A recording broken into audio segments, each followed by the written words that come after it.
এই দেখুন আমার গাছে কি সুন্দর, একটা গাছে অনেকগুলো করে বেগুন হয়েছে। আমি বেগুন তুলছি, এই দেখুন আজকে বেগুনের সবজি হবে, আর এই বেগুনগুলো খেতেও বেশ ভালো। এই দেখুন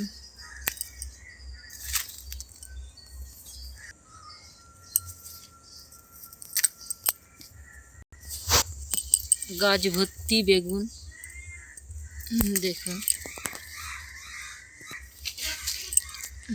এই দেখুন। তোরা কেন মারপিট করছিস? হ্যাঁ, এই দেখুন বেগুন তুলেছি।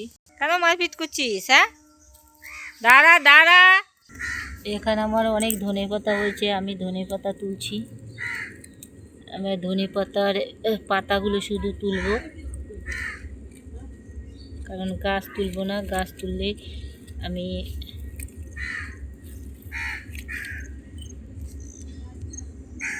বেগুনের সবজির জন্য আমি ধনেপাতাও তুললাম। দেখুন একদম পিওর আর খুব সুন্দর গন্ধ এই ধনেপাতাগুলোতে। এই দেখুন আমি কিছু কমলি শাক, খালেঞ্চা শাক, এগুলো হয়েছে খুব সুন্দর, এগুলো আমি কিছু তুলছি। শাক পাতা, কিছু সর্ষে শাকও তুলছি।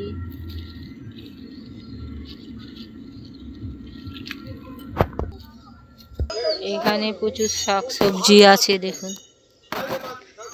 এই দেখুন আমার ছাদ বাগানে আবার বেগুন তুলছি, আবার একটা টমেটোও তুলছি। এই দেখুন ছাদ বাগান থেকে।